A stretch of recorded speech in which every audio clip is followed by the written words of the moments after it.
Two young brothers, Aiden and Kieran, lived in the village with their family. Aiden, the elder at 16, was strong and quiet, with a deep sense of responsibility. In river, life moved in gentle rhythms, dictated by nature. The river, though beautiful, had always been a challenge for the villagers. On the other side of its wild waters lay fertile land perfect for farming, but crossing it was dangerous. Over the years, many had tried to construct bridges, but they were often washed away or never completed. Kieran, at 14, was spirited and clever, with a quick smile and an endless sense of adventure. Together, they dreamed of building a wooden bridge across the river, a bridge that would stand firm and serve the villagers for years to come. Their dream began when a little girl named Ella, barely 10 years old, approached them one day. She lived with her ailing grandmother across the river and struggled to cross it to fetch supplies. The dangerous crossing had left her stranded more than once, and her tearful plea for help stirred something in the brothers. "If we could build a bridge," Aiden had said, staring at the swirling waters, "it would make life easier for everyone. We've tried so many times before, but never managed." "But we will," Kieran had responded, eyes gleaming with determination. "We'll do it for Ella, for everyone." And so, their quest began.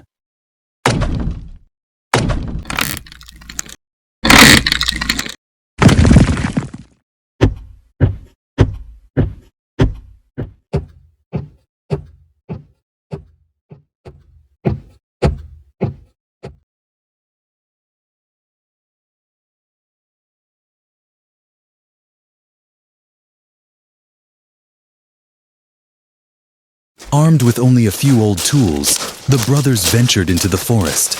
The village had no money for such an ambitious project, but Aiden and Kieran were determined to use what nature provided. They scouted the forest, looking for sturdy trees that would make strong planks for the bridge. Each day they toiled under the sun, chopping down trees, sawing the wood into slabs, and shaping them into manageable pieces. Their hands blistered, their muscles ached, but the sense of purpose they felt was too great to give up. The forest echoed with the sounds of their axes biting into the trunks, the groaning of falling to stretch out over the river. The wooden beams lay strong and steady, bound tightly with rope and iron spikes the village blacksmith had provided. The villagers began to believe that finally, a bridge would connect them to the land beyond. One late afternoon, as the brothers were finishing the last section of the bridge, thought of finally uniting the village and the farmland across the river. Aiden was always careful, measuring the wood with precision, while Kieran's inventive mind found ways to make the structure more efficient. "Once we finish this, Aiden," Kieran would say, "the village will remember us forever." But Aiden wasn't interested in fame. Kieran looked up at the sky, his face pale. "Aiden, we should stop. The storm's coming." However, as they neared the final stages, the weather began to change. Dark clouds gathered on the horizon, and a sense of unease swept over Riverton. The air grew heavy with moisture, and the wind started to howl through the village. As the brothers were finishing the last section of the bridge, the first rumblings of thunder echoed through the valley.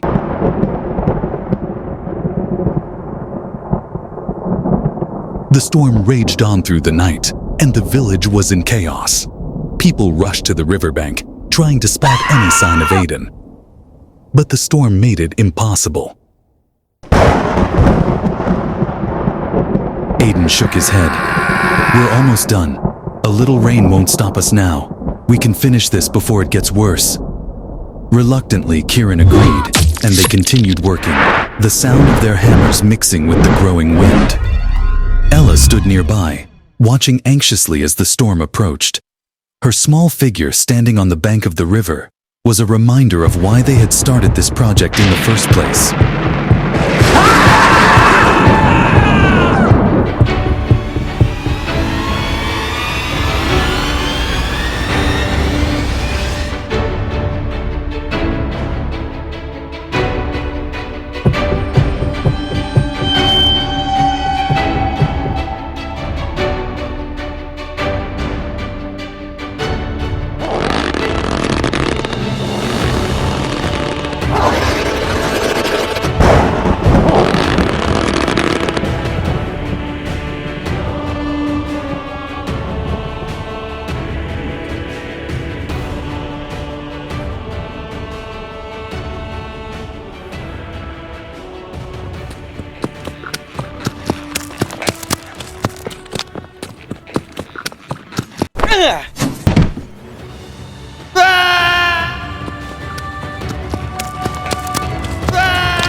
The river had calmed, but the damage was done.